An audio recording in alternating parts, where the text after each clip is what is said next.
అలంకార ప్రియో విష్ణు అంటారు. అంటే శివుడికి మహావిష్ణువుకి అలంకారం చేస్తే చాలా ప్రీతికరంగా ఉంటుంది. అట్లాగే అభిషేక ప్రియ శివ అని, శివుడికి ఏమో బాగా అభిషేకం చేస్తే ఇష్టం. అభిషేకం చేయాలన్నా అలంకరణ చేయాలన్నా చాలా ప్రయాస సాధ్యములు రెండు కూడా. ఎప్పుడో నీళ్ళు తవ్వాలి, కొంచెం చెప్పాలి, అభిషేకం చేయాలి, ఇట్లా అనేకమైన విశేషాలు ఉంటాయి. కానీ సూర్యుడి యొక్క ఆరాధన చేయాలంటే చాలా తేలిక. నమస్కార ప్రియ సూర్య అని అంటే శివుడు కేవలం నమస్కారం పెడితేనే తృప్తి చెందుతాడు. అందువల్ల సూర్యుడికి తేలిగ్గా మనం ప్రసన్నం చేసుకోవాలి అంటే సులభమైన మార్గం ఏంటంటే సూర్య నమస్కారములు. ఈ సూర్యుని ఆరాధన ఎలా చేయాలి ఏమిటి అనే దాని మీద మనకి ఆయుర్వేదంలో అరుణ ప్రపాఠకం అని, దాంట్లో సూర్యుని యొక్క విశేషాలు, అసలు ఎంతమంది సూర్యులు మనకు ఉన్నారు, వీటిల్లో ముఖ్యులు ఎవరు, వాళ్ళ యొక్క ప్రతిరూపాలు ఎవరు, వీళ్ళందరూ ఎక్కడ ఉంటారు, వీళ్ళని చూసిన వాళ్ళు ఎవరైనా ఉన్నారా, వీళ్ళని ఎలా ప్రసన్నం చేసుకోవాలి, ఇటువంటి అనేకమైనటువంటి అంశాలు ఈ అరుణ ప్రపాఠకంలో బోధింపబడి ఉన్నాయి. వాటిలో మాట్లాడుతూ చెప్తుంది వేదం, ఆరోగో ఘాజస్ఫటరస్ఫటంగ స్వర్ణరో జ్యోతిషి మాను విభాస కశ్యపోష్టమ అని 7 చెప్పి తర్వాత 8వ వాడిగా కశ్యపుడు అనే ఒక సూర్యుడిని చెప్పింది. అంటే 8 మంది సూర్యులు ఉన్నారు అని దీన్ని బట్టి మనకు తెలుసుకోవాలి. కేవలం 8 మందే ఉన్నారయ్యా అంటే కొంత దూరం వెళ్ళిన తర్వాత సూర్యమండలాన్నిష్టాపూర్వం అని ఇంకో 8 మంది ఉన్నారని చెప్పి ఇంతతో తృప్తి చెందగా నానాలింగత్వాదతో నానా సూర్యత్వం అని అనేకమైన సూర్యులు ఉన్నారయ్యా. ఇంకా కొంచెం ముందుకు వెళ్ళిన తర్వాత సహస్ర సూర్యదాయ 20 సంపాయని సహస్ర శబ్దానికి అనంతము సహస్రం అంటే 1000 కాదు. అలా ఎలాగ చెప్పారయ్యా అంటే సహస్ర శీర్ష పురుష అని చెప్పినప్పుడు 1000 తలకాలు ఉన్నాయి అని చెప్పకూడదు, అక్కడ అనంతమైన శిరస్సులు ఉన్నాయి. ఎందుకంటే ఉండాలి. అలా కానీ సహస్ర శబ్దానికి సహస్రాక్ష అని చెప్తే ఎలా కుదురుతుందయ్యా అంటే సహస్ర శబ్దానికి అనంతము అర్థం. కాబట్టి అని అంటే అనంతంగా సూర్యులు ఉన్నారు అని చెప్పింది. మరి మొట్టమొదట అష్టౌదిత్యవస్థాయిని కృతి అని చెప్పడంలో తాత్పర్యం ఏమిటి అంటే మహర్షులు ఒక 8 మంది సూర్యులు మాత్రం దర్శించగలిగారు అని భావం. అంటే 8 మంది చూశారు కాబట్టి మిగతా వాళ్ళు లేరు అని కాదు, ఇంకా కూడా ఉన్నారు. కానీ ఈ 8 మందిని మహర్షులు దర్శించారు. వాళ్ళు ఎవరయ్యా అంటే ఆరోగవభాజ స్ఫటర స్ఫటంగ స్వర్ణలో జ్యోతిషి మాను విభాస కశ్యపష్టమ అని మొత్తం 8 మంది ఉన్నారు. మనం ఏదైనా స్థుతి చేయాలి అంటే వారి యొక్క స్వరూపం తెలియకుండా స్థుతి చేయడం అనేది కుదరదు. పూర్వం చెప్పుకున్నట్టుగా సూర్యారాధన చేయాలంటే నమస్కార ప్రియ సూర్య అని చెప్పుకున్నట్టుగా నమస్కారం చేయాలంటే ఏదో ఒక స్థుతి చేయాలి. కాబట్టి ఆయన యొక్క స్వరూపం తెలుసుకోవాలి. స్వరూపం తెలియకుండా మనం నమస్కారం చేయడం కేవలం నిర్గుణ పరబ్రహ్మకి మనం నమస్కారం చేయాలి. అందువల్లే పరమాత్మ మన మీద అనుగ్రహంతో సగుణ పరబ్రహ్మగా మారారు. అందువల్ల ఈ యొక్క శివుడి స్వరూపం తెలుసుకోవడం కోసం మనం ఏం చేయాలంటే ఈ అరుణ ప్రపాఠకంలో ఉన్నటువంటి శివుడి స్వరూపం ఈ 8 మంది ఎక్కడ ఉంటారు, ఎలా ఉంటారు లేదని చెప్తూ అనేకమైన మంత్రాలు ఉన్నాయి. దాంట్లో పొద్దునే సూర్యుడు ఉదయిస్తూనే పెద్ద సైన్యాన్ని, అనీకం అంటే సైన్యము అర్థం, దేవతల యొక్క దేవానాం అనీకం సైన్యాన్ని వేసుకుని వస్తున్నాడు. ఎందుకయ్యా అలా వస్తున్నాడు అంటే ఆయన ఉదయిస్తేట మనకి సైన్యం ఎప్పుడు తీసుకొస్తారు అంటే శత్రువుని నాశనం చేయడానికి తీసుకొస్తారు.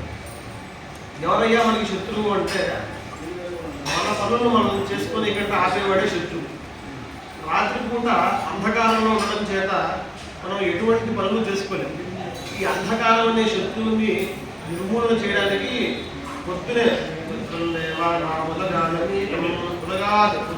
ఉదగిస్తూనే ఆయన సైన్యం వేసుకుని మన కోసం వస్తున్నారు. అసలు ఈయన ఎలా మనకి సృష్టి కార్యాన్ని నడిపిస్తున్నారు అంటే ఆయన యొక్క కిరణం ద్వారా మనకి శ్రేయస్సుని బలాన్ని ఇస్తున్నారు. ఊర్పునిస్తున్నారు. తేస్మై సర్వే, ఈ 7 సూర్యులు ఏం చేస్తున్నారంటే తేస్మై సర్వే దివమానపంచి ఊర్జన్భావనామస్ఫురంతగితి, వాళ్ళ పైన నుండి మనకి బలాన్ని ఇస్తున్నారు. ఊర్జం అంటే బలము అని అర్థం. ఎలా ఇస్తున్నారయ్యా బలము అంటే వృష్టి ద్వారా ఇస్తారు. అగ్నౌ ప్రాస్తాహృత సమ్యక్ ఆదిత్యం ఉపతిష్టతే ఆదిత్య జాగతే వృష్టి వృష్టేనంత ప్రజా. అంటే ఇక్కడ ఏదైతే మనం హోమం చేస్తామో ఆ హోమము అగ్నిదేవుడు ఏం చేస్తాడయ్యా అంటే ఒక పోస్ట్ మ్యాన్ లాంటి వాడు. ఇక్కడ మనం ఇచ్చే ఆహుతుల్ని ఏ దేవతకి ఎట్లా ఇవ్వాలో తీసుకెళ్ళి ఆ దేవతలకి అట్లా అందజేస్తారు. అందజేసిన తర్వాత ఇవన్నీ ఆహుతులన్నీ కూడా ఆదిత్యుని వెళ్ళి చేరుకుంటాయి. ఆదిత్య జాయితే వృష్టికి, సూర్యుడి నుంచి వృష్టి కలుగుతుంది మనకి. అందుకే ఎండాకాలం భయంకరమైన తాపంతో ఆయన ఏం చేస్తాడంటే భూమిలో ఉన్నటువంటి ఉదకములన్నీ కూడా స్వీకరిస్తాడు. స్వీకరించి వర్షాకాలంలో దాన్ని మేఘరూపంగా మార్చి పంపిస్తారు. సహస్రకులముత్సృష్టం ఆదత్తేరవం రవి అంటే కాళిదాసు మన దగ్గరికి తీసుకు ఇంత తాపం పెట్టినా వేల రెట్లుగా మనకి మళ్ళీ ఇవ్వడం కోసమే ఆయన ఈ వృష్టి నదిని తీసుకొని ఇస్తారు. వృష్టి పడితే మనకి ఎట్లా వస్తుందండి కూర్పు బలం అని అంటే నీళ్ళల్లో ఉదకములలో బలాన్ని ఇచ్చేటువంటి శక్తి ఉందని మనకి రోజు మనం అనుభవం చేస్తూ ఉంటాం.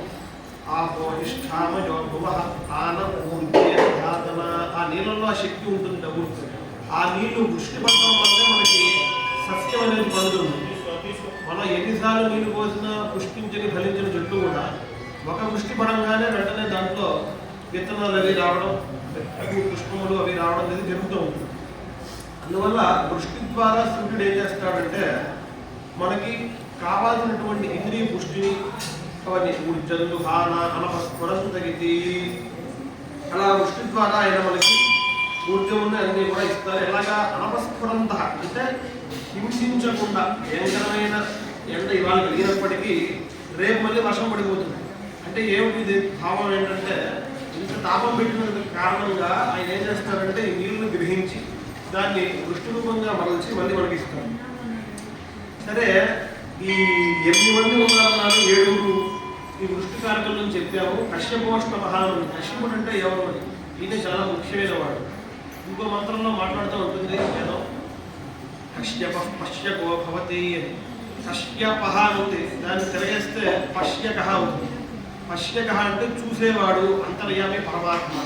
అంటే కశ్యపుడు అనేవాడే మనందరినీ కూడా లోపల ఉండే పరమాత్మ ప్రధానమైనటువంటి వాడు. ఆయన మనం చేసేటటువంటి పాపపుణ్యములన్నీ కూడా చూస్తూ ఉంటాడు. ఆయన మొట్టమొదట సూర్యుడు ఒకటే ఉన్నాడు. సూర్యో మరీచి మాదత్తే, సూర్యుడు ఉండి ఒకటే కిరణం ఉండేది. మరీచి ఏకవచనం, ఒకటే కిరణంతో మొత్తం భూమండలం అన్నీ కూడా ప్రకాశింపజేశాడు. సూర్యో మరీచి మాదత్తే సర్వస్మానాధి పాక విశేషేణ. పాక విశేషేణ, పాకము అంటే విజాతీయ తేజస్సు యోగం ఉంటుంది శాస్త్రం. అంటే ఏంటంటే ఏదైనా ఒక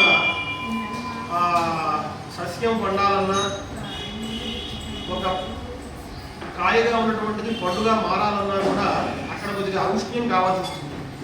ఆమ్రఫలం తీసుకుంటే మామిడి పండు, దాన్ని ఆమనిక్షిప్తం అంటారు. అంటే గడ్డిలో పెడతారు. గడ్డిలో పెడితే ఏదైతే ముందర గంధం ఉంటుందో పులుపు వాసన, అలాగే కఠిన స్పర్శ గట్టిగా ఉండడం, పులుపుగా ఉండే రుచి, ఇట్లా రూపరస గంధ స్పర్శలు ఏవైతే ఉన్నాయో ఇవన్నీ కూడా ఆమనిక్షిప్తం చేసి 4 రోజులు అయిన తర్వాత తీస్తే అది పండుగ మరి ఉంటుంది. అంటే దీనికి కారణం ఏమిటి అంటే దాని లోపల ఒక ఔష్ణ్యం అనేది ఉంటుంది. ఈ ఔష్ణ్యం ఎక్కడి నుంచి వస్తుంది అంటే సూర్యుడి నుంచి వస్తుంది. అట్లా ఒక ఆమ్రఫలంలోనే ఇంతటువంటి విశేషం ఉంటే ఈ జగత్తులో ఉండేటువంటి మొత్తం అన్ని వృక్షములకి ఎన్ని ఫలములు ఉన్నాయో, ఎన్ని పుష్పములు ఉన్నాయో వీటన్నిటికీ కూడా శక్తిని ఇచ్చేవాడు ఎవరయ్యా అంటే సూర్య భగవానుడు. పాక విశేషేణ. అట్లా కేవలం వీటికే కాదు, చంద్రుడికి ప్రకాశం కూడా సూర్యుడి వల్లే వస్తుంది. చంద్రుడికి అమృతమయుడు అని పేరు. ఆయనలోంచి ఆయన సూర్య భగవానుడు ఏం చేశాడంటే సృష్టి సౌకర్యార్థం ఎట్లాగైతే మహావిష్ణువు రామవధార్థం బ్రహ్మగారిని నందని మానవులుగా అవతరించమని చెప్పారో అట్లాగే సూర్య భగవానుడు కూడా సృష్టి సౌకర్యార్థం మందిని నియమించుకున్నారు, ఈ 8 మంది సూర్యుల్ని, చంద్రుడిని, మొదలగు వారిని. ఈయన పొద్దున పూట సస్యం పడడానికి కావాల్సినటువంటి శక్తిని ఇస్తారు. రాత్రిపూట చంద్రుడు ఏం చేస్తాడంటే ఈ సూర్యుడి నుంచి వచ్చి కాంతి ఆయన మీద పడుతుంటాడు. ఆ చంద్రుడు అప్పుడు కరిగిపోతాడు, అమృతం వేడు కదా ఆయన. దాంట్లోంచి అమృతం ద్రవించి ఈ సస్యముల్లో ప్రవేశించి తద్వారా మాధుర్యం అనేది ఈ పొలాల్లో, పండ్లలో, వాటిల్లో మనకి కలుగుతూ ఉంటుంది. అందువల్ల చంద్రుడు ప్రకాశించాలన్నా కూడా సూర్యుడే కారణం, మనం ప్రకాశించాలన్నా కూడా సూర్యుడే కారణం. అట్లాగే మనం రోజు జీవిస్తున్నాం, నిద్రలేస్తున్నాం, పడుకుంటున్నాం అంటే కారణం ఏమిటయ్యా అంటే సూర్యుట మన ప్రాణాలు తీసుకుని వెళ్ళిపోతారు. యోసౌ తపన్నుదే సర్వేషాం భూతానాం ప్రాణానాదాయోదేతి మామే ప్రజాయామాపశోనాం. అంటే ఏమిటి?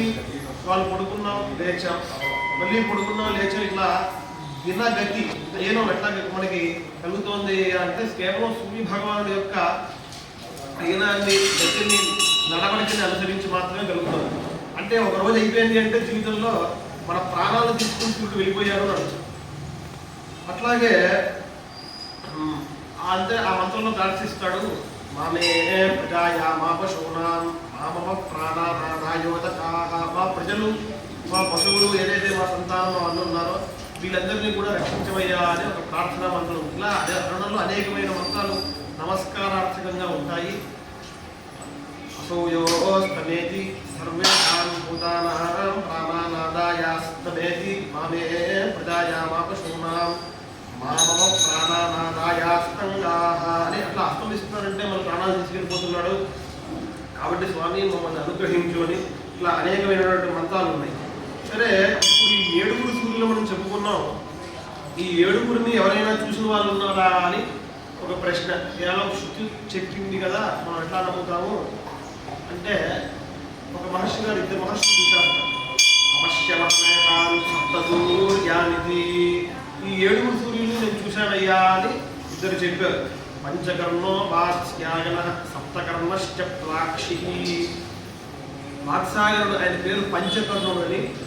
తర్వాత ప్లక్ష మహర్షి యొక్క కుమారుడు ప్లాక్షి, ఆయన సప్తకర్ణుడు ఆయన పేరు. వీరిద్దరిని చూశారట. ఎంతమందిని చూశారు అంటే 7 మాత్రమే చూసేస్తారు. అవశ్యమహమేతాన్ సప్తసూర్యానిధి. మరి 8వ వారిని చూసిన వాళ్ళు ఎవరైనా ఉన్నారయ్యా అంటే 8వ వారిని మీరు చూడలేదు. ఎందుకు చూడలేదు అంటే సమహామేరున్న జహాది, ఆయన మేరుపర్వతానికి పైన తిరుగుతూ ఉంటాడట 8వ ఆయన.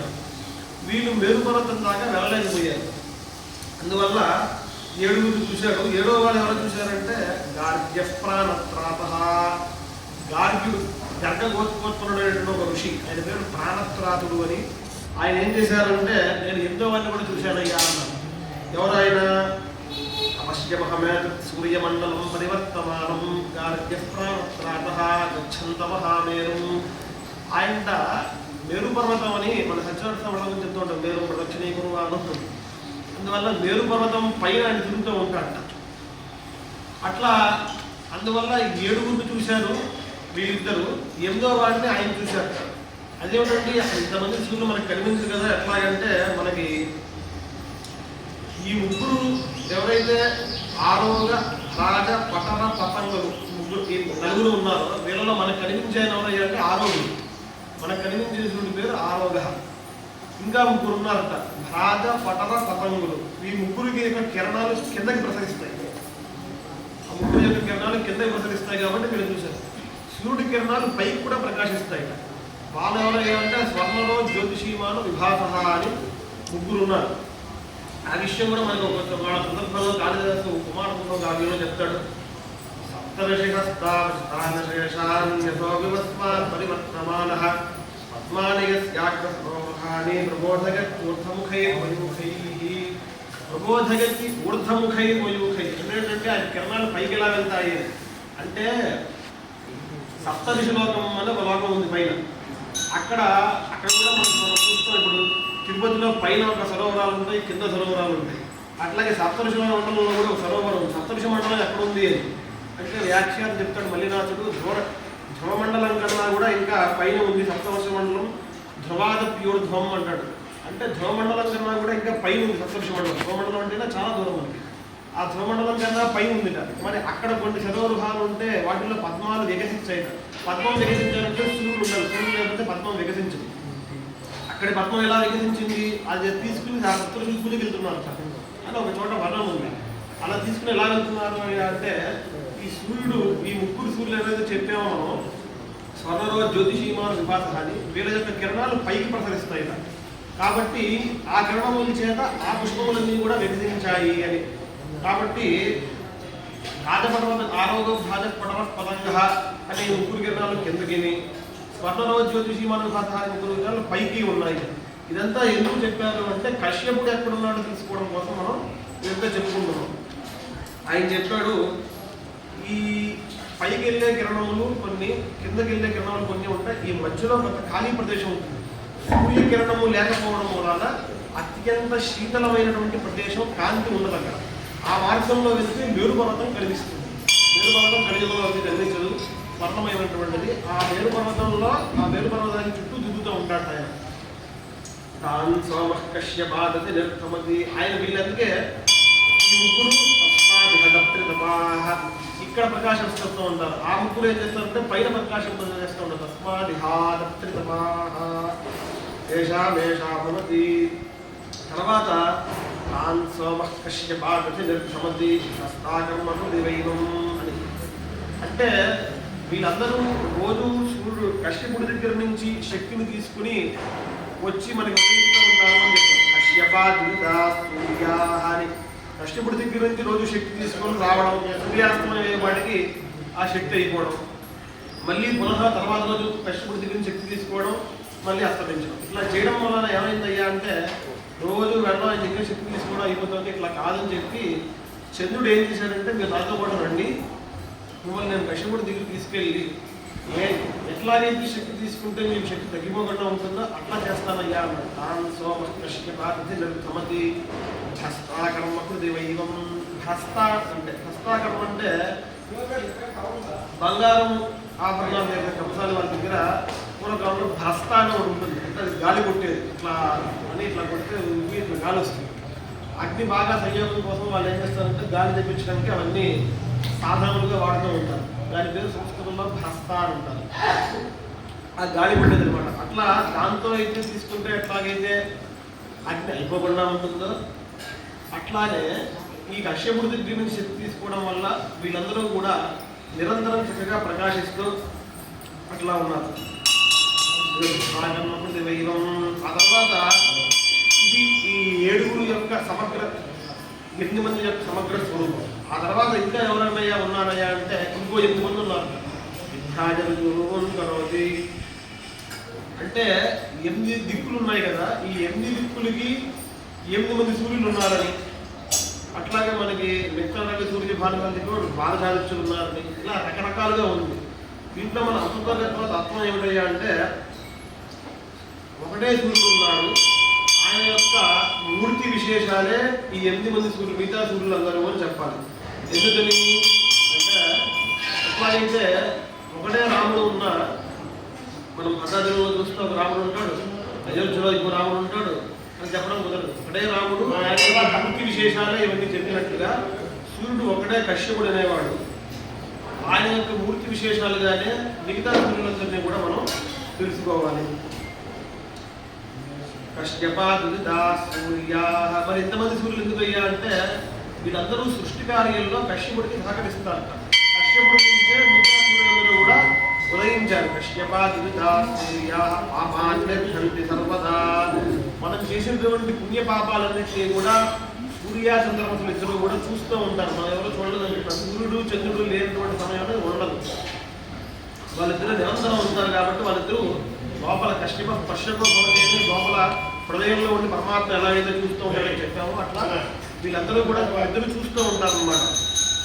కశ్యపాదితా సూర్యా పాపాన్యర్ధంతి సర్వదా ఓదస్యోరంతర్దేశేషు తత్రన్యస్మిన్తే వాసవైః ఏ శరీరా ప్రపద్యంతే యథా పుణ్యస్య కర్మణః.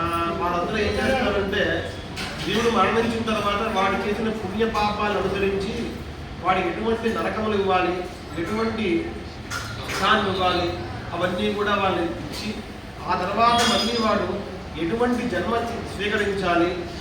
పాపాదుంటే శరీరాత్మధ్యంతే యథాపుణ్యస్య కర్మణ వాటి పుణ్యకర్మను అనుసరించి అత్రతే యోని యాజనా వాళ్ళ పుణ్య కర్మను అన్ని అనుసరించి వాళ్ళకి ఎటువంటి జన్మ ఇవ్వాలో అటువంటి జన్మ ఇస్తూ ఉంటారు. మిగతా ఈ 7 సూర్యులందరూ కూడా 2 చేస్తూ ఉంటారు. అట్లా మనకి వాళ్ళ సస్యం రావాలన్నా, అలాగే సూర్యుడు ఈ సృష్టి కార్యం కలగాలన్నా, వృష్టి కలగాలన్నా, జీవుడు రోజు నిద్ర లేవాలన్నా, మరణించిన తర్వాత వీళ్ళకి శిక్షలు కలగాలన్నా, ఏం చేయాలి, మళ్ళీ పునః జన్మ కావాలన్నా కూడా మొత్తం అంతా కూడా సూర్యుడి యొక్క అధీనమై ఉంటుంది అంతా.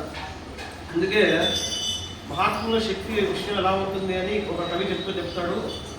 పథస్వీకం చక్రం భుజగజమితా సప్తదురగా విరాళంబో మార్గ చరణ వికలసారథిరపి రవిర్యాచ్యేవాంతం ప్రతిదినమపారస్య నభసః క్రియా సిద్ధిస్సత్సే భవతి మహతాం లోపకరణే. ఇంత పని చేస్తున్నాడు, ఈయన ఎట్లా వెళ్తాడండి అని ఒక ప్రశ్న. ఈయనకి ఎవరైనా చాలామంది సహాయకులు ఉన్నారా అని అంటే, ఆయన రథం రోజు వెళ్తూ ఉంటుంది కదా, ఎట్లా దానికి ఎన్ని చక్రాలు ఉన్నాయి. సహస్రీకం చక్రం, ఆ 2 చక్రాలు ఉంటేనే మనకు బండి సరిగ్గా వెళ్ళట్లేదు. కానీ ఆ సూర్యరథానికిట ఒకటే చక్రం, ఏకచక్రం ఏకధురం అని. సహస్రీకం చక్రం జనితా సప్తదురగా. పోనీ ఒక గుర్రం ఉంటే మనం చెప్పిన మాట వింటుందండి, అట్లా ఏదైనా మంచి గుర్రం ఉందని 7 ఉన్నాయి ఇట్లా గుర్రాలు, ఒకటి వెళ్తుంది ఒకటి ఇటు వెళ్తుంది. పోనీ వీటన్నింటినీ కళ్ళెం వేసి మనకే పట్టుకుందాము అంటే భుజగ యమితా సప్తదురగా. భుజగములు భుజాభ్యాం గచ్చతి భుజగ అంటారంటే పాములు అని అర్థం. పాములు భుజాలతోనే వెళ్తాయి. ఈ పాములనే కళ్యాణంగా పెట్టుకున్నట్టు ఆయన పాములుగా. అట్లా పెట్టుకుంటే మరి ఎట్లా నడుస్తాడు. విరాళంబో మార్గ. పోనీ ఇవన్నీ సరిగ్గా లేకపోయినా మంచి ట్రాక్ ఉందండి వెళ్ళడానికి అంటే అసలు మార్గమే లేదు. విరాళంబో మార్గ. మనకి మంచి రైల్వే వాళ్ళు మంచి రైలు ట్రాక్ వేసినా కూడా రైలు పడిపోతుంది, అంత ఆధారం ఉన్నది. కానీ అసలు ఆయనకు మార్గం ఉందా అంటే మార్గమే లేదు. విరాళంబో మార్గ. ఆకాశంలో వెళ్తాడు. చరణ వికలసారథిరపి. బండి కాదండి, బండి ఎలా ఉన్నా సరే బండి నడిపే వాళ్ళు మంచి శక్తి ఉంటే సరిపోతుందండి అనుకుంటే, ఆ రథాన్ని నడిపేవారు ఎవరయ్యా అంటే అనూరుడు. ఆయన ఊరువులు లేవు. ఆ తల్లి ముందరే అది అందరికీ తెలిసిన కథే. చూడడం వల్ల ఆయనకి ఊరువులు లేట, తొడలే లేనటువంటి ఒక సారథిట. ఆయన పేరు అనూరుడు. ఆయన ఆ బండిని తోలుతూ ఉంటాడు. చరణ వికలసారథిరపి రవిర్యాచ్యేవాంతం ప్రతిదినమపారస్య నభసః. సరే ఇవన్నీ లేకపోయినా ఏదో ఇక్కడి నుంచి అక్కడికి ఒక 5 నిమిషాలు ప్రయాణం అట్లా అనుకోవడానికి లేదు. ప్రతిరోజు వెళ్ళాలి. రవిర్యాచ్యేవాంతం ప్రతిదినమపారస్య నభసః. పోనీ ఎక్కడైనా వెళ్ళాలి అంటే అపారస్య నభసః అంతర్యాతి అంటే ఆకాశం ఈ చివరి నుంచి ఆ చివరి దగ్గర. ఎక్కడికి వెళ్ళకపోయినా అక్కడ సూర్యోదయం లేదంటే మనం ఎప్పుడు వెళ్ళలేదు. ప్రతి చోట సూర్యోదయం ఉంటుంది. కాబట్టి మొత్తం ఆకాశం ఉందా ప్రతిదినమపారస్య నభసః. అది కూడా ఎలా వెళ్తాడు, ఇవన్నీ అసౌకర్యంగా ఉంది కదా, నెమ్మదిగా వెళ్తాడా అంటే అలాగే లేదు. యోజనానాం సహస్రే ద్వేషతే ద్వేషయోజనే ఏకైన నిమిషార్థేన క్రమమాన నమోస్తుతే. అంటే నిమిషము అంటే ఏమిటయ్యా అంటే కనురెప్ప వాటికి నిమిషము అని పేరు. అందుకే దేవతలకి అనిమిషులు అని పేరు. అనిమిష ఏకశపకం తేడా అని చెప్తాం. అంటే వాళ్ళకి కనురెప్పలు వాళ్ళకి పడవు. మానవులకి కనురెప్పలనే ఉంటాయి. మనం నిమిషులం. ఈ నిమిషం అంటే ఈ కనురెప్పని ఆర్పే సమయంలో సగం సమయంలోట ఆయన ఎంత దూరం వెళ్తాడు అని. యోజనానాం సహస్రే ద్వేషతే ద్వేషయోజనే అంటే 2202 యోజనములు వెళ్ళిపోతాడు. ఒక యోజనం అంటేనే చాలా వేల మైళ్ళ దూరం వస్తుంది. అటువంటిది ఆయన ఒక నిమిషార్థంలో ఒక కనురెప్పపాటు సమయంలో సగం సమయంలోనే అంతటి యోజనాలు వెళ్తాడు. ఏమిటి ఈ ముఖచక్రంతో 7 గుర్రాలతో చరణములు లేనటువంటి సారథితో వెళ్తాడు. ఇదంతా ఎలా వెళ్తాడయ్యా అంటే కేవలం ప్రశాంతంగా వెళ్ళడం కదా, మన కోసం యుద్ధం చేస్తూ ఉంటాడు. ఆయన యుద్ధం చేస్తూ వెళ్తాడు. పొద్దున్న సాయంత్రం దాకా యుద్ధం చేస్తాడు. ఎవరితో చేస్తాడు అంటే మనకి సంధ్యావందనం చెప్తూ రక్షాగం సిహవా పురోను వాకేతత్వర్థముతిష్ఠంత అనే అనువాదంలో చెప్తూ తస్మాదుత్తిష్ఠంతం భవాతాని రక్షాగుస్యావసయంతి యావదస్తమన్వగాత్. ఉత్తిష్ఠంతం ఆయన బయలుదేరంగానే మందేహులతో కొంతమంది రాక్షస సమూహం ఉన్నారు. వాళ్ళు ఏమిటయ్యా అంటే బ్రహ్మగారి కోసం తపస్సు చేశారట. మందేహులు అంటే మందాహ్య సంకల్ప ఏష అంటే మందేహ అంటే వాళ్ళకి వచ్చేటువంటివి కూడా అనిష్ట దరిద్రమైనటువంటి సంకల్పాలనే చేస్తారు. అంటే సూర్యుడితో యుద్ధం చేయాలి అని వాళ్ళ సంకల్పం తపస్సు చేశారు. తపస్సు చేసి ఏం చేశారంటే బ్రహ్మగారు వరం అడిగారు. తపస్సు చేస్తే వరాలు తప్పదు కాబట్టి ఆయన అలాగే యువత యుద్ధం అని యుద్ధం చేయండి అయ్యా అని చెప్పి వరం ఇచ్చారు. అందుకని సూర్యుడు బయలుదేరంగానే వాళ్ళు బయలుదేరుతారు. అట్లా ఎంతసేపు చేస్తారు?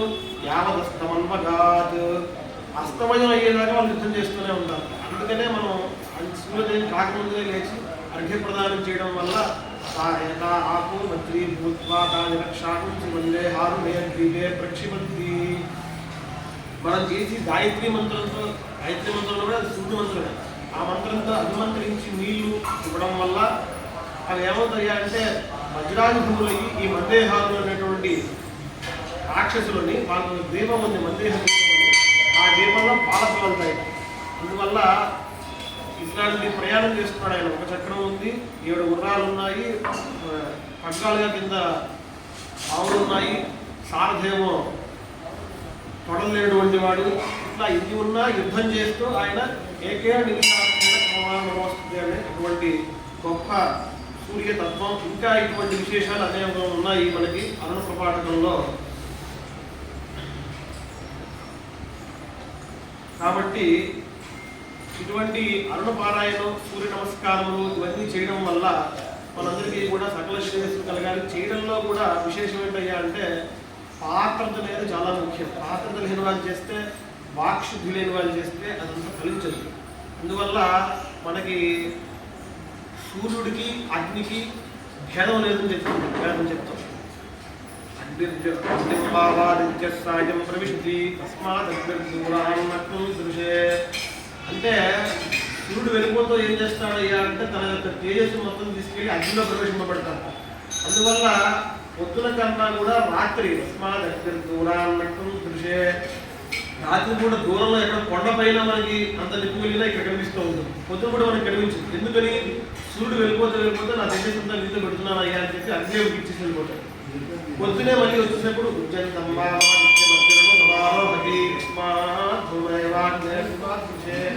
మళ్ళీ ఉదగిస్తూ తన యొక్క తేజస్సు మొత్తం స్వీకరించేస్తారు. అందువల్ల ఈ అగ్ని ఏం చెప్పాడంటే అగ్నికి సూర్యుడికి భేదం చెప్పకుండా ఉండాలి. అటువంటి అగ్నిహోత్ర ఉపాసన చేసేటువంటి వారు ఉన్నారు మనకి.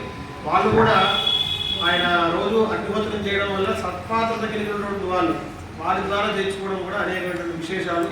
కేవలం మనకి అందుకే హోమం చేసేటప్పుడు కూడా అగ్నేయ స్వహ అంటే అగ్ని మాత్రమే చేసినట్టు అవుతుంది, సూర్య స్వహ అంటే సూర్యుడు చేసినట్టు అవుతుంది. కానీ అగ్నిహోత్రం చాలా ఉండదు. అగ్నిర్జ్యోతిర్జ్యోతి సూర్య స్వాహే దేవసాయం హోతవ్యం సూర్యోజ్యోతిర్జ్యోతి అగ్ని స్వాహేతి ప్రాతః శోభాభ్యాం సాయం ఇదే ఉభాభ్యాం ప్రాతః. ఆ మంత్రం చెప్పడం వల్ల ఆ జ్యోతిషుద్ధం ఇదే అర్థం. ఇద్దరికి హోమం చేసినట్టు అవుతుంది. ఎందుకంటే ఇద్దరికి హోమం చేయడం అంటే వేదం చెప్తున్న మాట. ఎప్పుడు కూడా మనం తాంబూలం ఇద్దామని ఒక చోట వెళ్ళాం, అక్కడ 2 పండితులు ఉన్నారు. ఒకరికి ఇచ్చి ఊరుకోకూడదు, తక్కువైనా సరే ఇద్దరికి పంచమని చెప్తుంది. యస్య వై గోపుణ్యో గృహే వసతః యస్తయో అన్యో రాహయత్యన్యన్న గౌవావస్తాపచ్చతి అంటే 2 విద్వాంసులు ఉన్నప్పుడు ఒకరికి ఇచ్చి మరి ఇవ్వకపోతే వాళ్ళు ఏమనుకుంటారంటే ఇవ్వనవాడు ఇవ్వలేదు అనుకుంటాడు, ఇచ్చినవాడు కూడా పక్కవాడికి ఇచ్చాడు, నాకు పక్కవాడికి ఇవ్వలేదు, ఒకరికి ఇచ్చాడు, ఆయన ఏమనుకుంటాడు, ఇద్దరు బాధపడతారు. అందువల్ల ఈ అగ్ని సూర్యుడు ఇద్దరు ఉన్నారు కదా, ఇద్దరికి కూడా హోమం చేయాలని ఉద్దేశంతో అగ్నిర్జ్యోతి సూర్య స్వహ అని సూర్యోజ్యోతి సూర్య అగ్ని స్వహ అని 2 రకాలుగా అగ్నిహోత్ర అనుష్ఠానం చేసినటువంటి మహనీయులు మనకు దొరికారు. కాబట్టి ఈ సూర్య నమస్కారాలు ఇవన్నీ చేయడం వల్ల రేపు రథసప్తమి మహాపర్వదినం. రథసప్తమి అంటే సూర్యుడు ఆవిర్భవించిన జన్మదినం అని చెప్పకూడదు, ఆవిర్భవించినాడు. ఎందుకంటే సూర్యుడు నిశ్చయంగా ఉంటాడు.